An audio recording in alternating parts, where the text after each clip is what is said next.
I'm going to count down. 5, 4, 3, 2, 1. Have you ever touched a soccer ball or played soccer? If you've answered no, you definitely should. Soccer is a game based on foot and eye coordination that challenges the players to make there and then decisions in mere seconds. The challenges and intensity that come simply from moving a ball around with your feet is an enigma, but shouldn't be questioned. That said, welcome back to another episode at Rodriguez Eagles Prep Eagle Time podcast. Ruben, start over. You started. That said, welcome back to another episode of I'll count down for you. Eagle. Why is it so? Wait. Another episode of Rodriguez Prep Eagles. Rodriguez Prep Eagle Time. Rodriguez Prep Eagle Time. If you need to improvise and change a couple words, that's fine. Yeah, That's fine. no, it's because somebody put exclamation mark. Okay. 5, 4, 3, 2, 1. That said, welcome back to another episode of Rodriguez Prep's. 3, 2, 1. That said, welcome back to another episode of Rodriguez Prep Eagle Time podcast, where we will dive deep into the culture surrounding Rodriguez Prep Academy. In today's episode, we will be learning about our school soccer team and the challenges they may face. We are your hosts, Parker, Juliana. Just start from we are your hosts. I saw an A, okay. We are your hosts, Parker, Julian, Abraham, and Diego. Restart. Okay. I think you How missed about the let's just all say our own Yeah, so names? Yeah. wait. So we are your hosts, and then just start from Okay. Atticus. Atticus, Parker, Abraham. No, let them say all their Let names. us Oh, say okay. our own So names. we are your hosts, and then they'll start saying their names. We are your hosts, Atticus. Parker. Abraham, Julian, Ruben, Diego. Sophia. This episode is an all soccer mania. Is there more to read? No, that's it. Okay. We should That what you say intro? We should So that join hold the on. soccer. So then, join us for this, amazing episode of Eagle Time Podcast. Something Oh, like let that. me say that. Okay. What am I saying? Oh, join us. Wait. Join us for this amazing Eagle Time Soccer podcast. Can we have someone else say that with more enthusiasm? Oh, okay. Wait, what am I saying? Oh, wait, wait. Script. Enjoy this Eagle Time podcast episode. All right. You're correct. Okay, that was alright.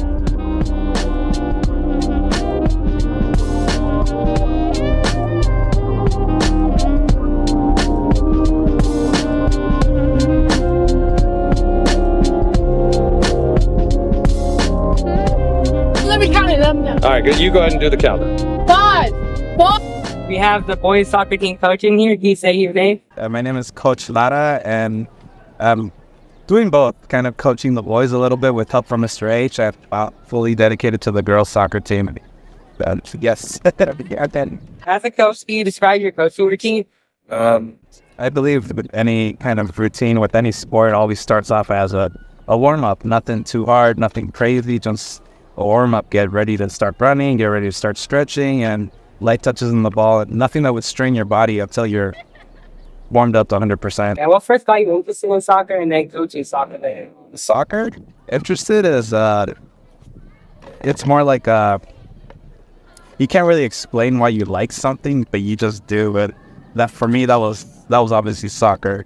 What got me interested in it was probably the fact that you could actually control small object, not with your hands, but with your feet. You ever tried actually aiming with your feet? Yeah, it's not that easy. That's not that hard either after you practice it for a while. Have you ever coached outside of school? Never. The 3 years I've been here, the first time I've coached girls soccer, or soccer in that aspect. Can you explain what the most important part of coaching is? Most important part of coaching is probably communicating. One person is in charge of like 20 plus student athletes, and some of them like to horse around, the other ones are focused, but it's mostly just communicating. And then you see the ones who are paying attention and the ones who are focused will grab the other bunch that aren't really that focused and will train up the other ones, How do you describe your coaching style? Probably a bit serious with a little bit of laid back. Going You off, know, going off of that, do you emphasize offense or defense? Goes both ways. It goes both ways. Without a good defense, you can't really push up to the offense. I think what I tell the athletes is like a good offense starts off from the back and back is the defense, and it just pushes its way up. But also, you end up probably losing defense if you lay back on the offense. So it always just goes both ways. Gotta find a way. How do you prepare your players? Usually I prepare them like the day before. So with things that we need to work on, say like it's dribbling, touches, communicating, I prepare them the day before, and then when we get to the game, I remind them like, hey, what did we practice on? What did we do?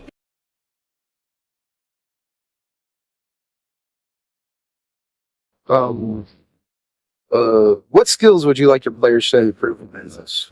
And to be honest, they're all improving. All of them. It's not just one person that's improving, and it's in multiple things. Some people are improving in controlling the ball with their body. Some people are improving with looking up and communicating, and some people are improving with just passes. Everyone's improving every day, and What would you say is the most important skill for your players? probably it's probably looking up without the ball. The ball's already on the ground. It's not going to go anywhere without you. You run away, the ball is still there. It's definitely looking up, because as much of however you're focused on one thing, it's like tunnel vision. You can't see anything around your side. So it's definitely looking up, because then I see that this person's open, that person's open. Oh, he's pressuring me. Person open right there, bam. Well, what inspired you to change from a player to? I think it's more like there isn't much of a choice. I did grow up playing soccer with a lot of friends, but through time, it's like people end up having less time to enjoy soccer. So to everybody who's watching this, just keep playing like as much as you can. If a team is good or bad, do you think the fault lies on the players or the coach? it can go both ways, because you can be a great coach, but if you don't have any athletes that don't listen, then what's the point of coaching? And if you have a coach that doesn't know what to do and players that are great, the players are just going to be misled to doing other things.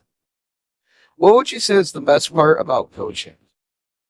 Watching people improve, like they went from without having any skill to like, oh wow, you're starting it, you improved. I had my first year coaching, I had a girl who's never touched a soccer ball, and she became the most improved player, and she went from like after 3 games to starting position, and I'm like, that's really impressive to me. What are your goals for the season? Just to improve everybody as a whole. You improve individually, but now it's like, oh, everyone else as a whole team can improve together.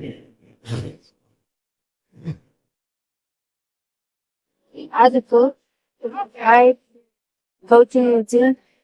Will explain why soccer should be good. I think it's more like just warming up. Just you can't start off at 100% right away. You have to work your way up. Or start off at 25%, 50%, and then once you're fully warmed up, stretched, your body can move in ways that it won't be strained. In your years of coaching, what is one of your favorite memories? Favorite memories? It's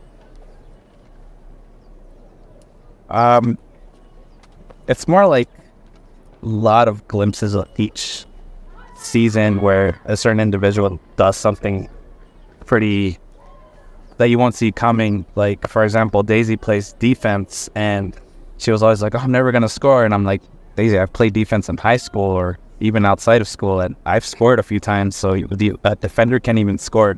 And she was always like very like kind of bummed out about it, and then when it happened, it happened in game at a home game, and she was just super excited. So that's probably one of my favorite memories that I have. Do you think there's any players that could be great if they tried, but they don't try enough?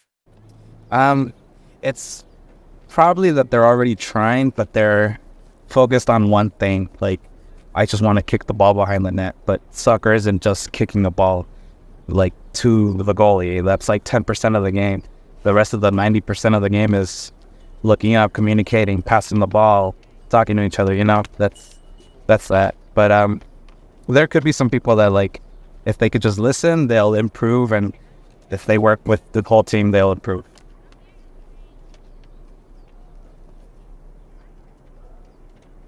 Ruben? Yeah, go join them. Ruben will bring a couple more questions. Tell me when you're ready. They're recorded. Let's go. Somewhere you mentioned of how you grew up playing soccer, right? Yeah. So what was your like most favorite memory of you growing up? Probably when I fractured my right leg, because it wasn't playing soccer. Actually, it was getting a ball off a roof.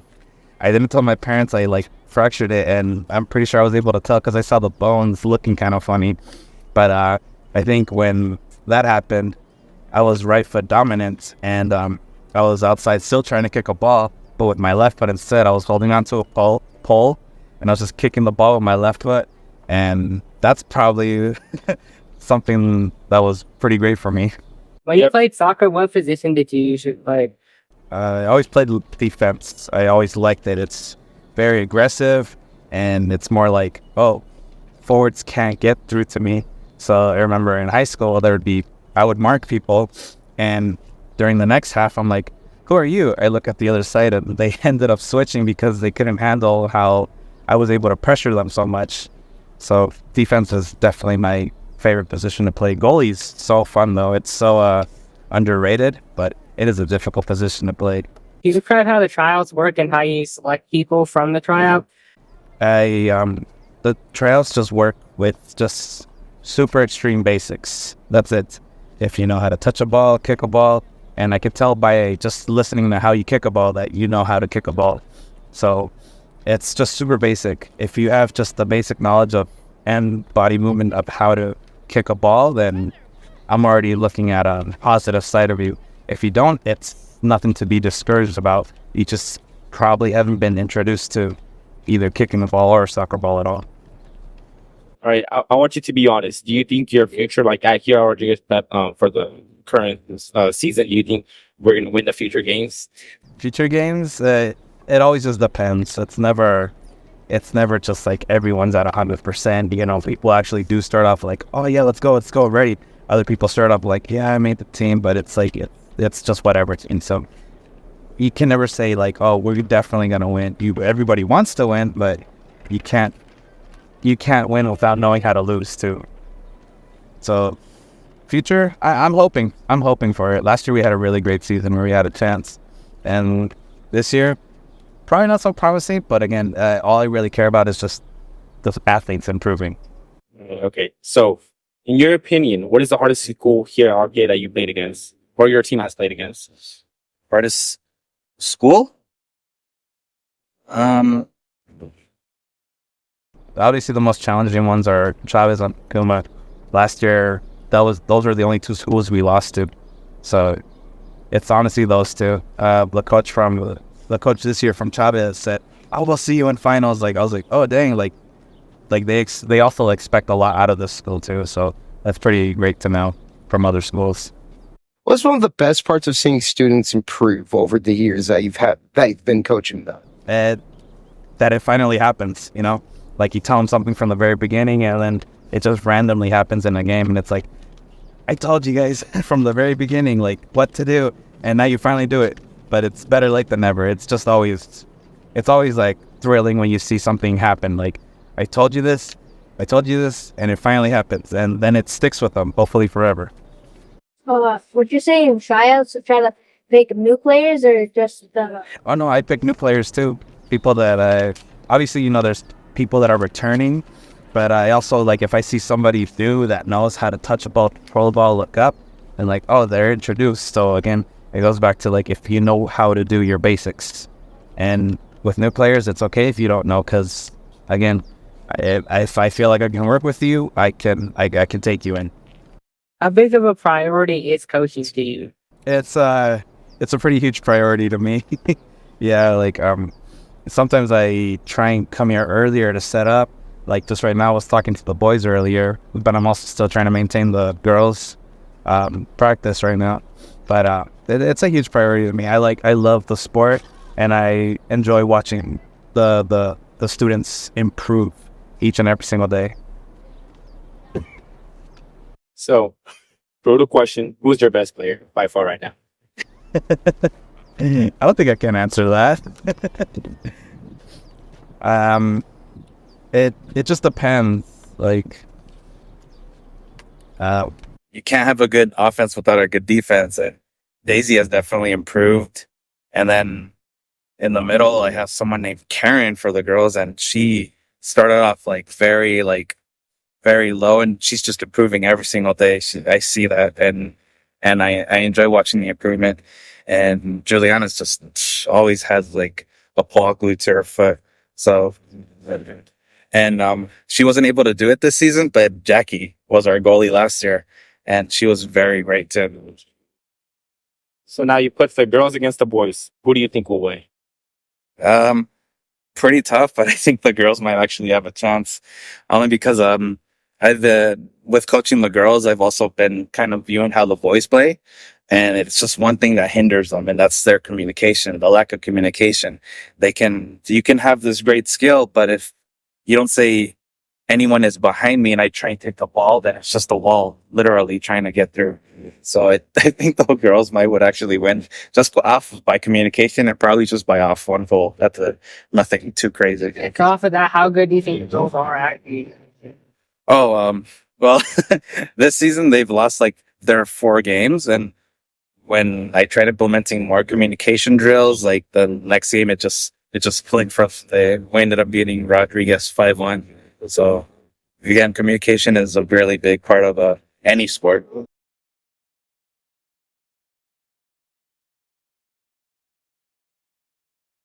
I hate us. Maybe I should tell. Yo, chill out. Yo, chill. I'm not recording, bro. Yo, Say cheese. maybe we should tell them. So by far, what is your favorite school to play against? Favorite school to play against? It definitely is between Chavez and Kuma, since they're already great. And personally, I like a good challenge, a good fight. And I'm pretty sure it's not just for me, but also the student athletes. They want to demonstrate, one, who's better, and also, two, what can they do, So I love challenges just as much as the next person movie does. Returning on the girls and boys, are you ever interested in hosting something for the school? Like for the girls and boys against it, for a whole school this season? I haven't thought about that, honestly. I have not thought about that. But I'm pretty sure everyone, the whole school, probably enjoy it. Well, we would like to thank you for being on our podcast, and I hope your soccer takes you well in the future back. All right, thank you. Yeah, go Rodriguez. I wish you guys the best of luck. Thank you.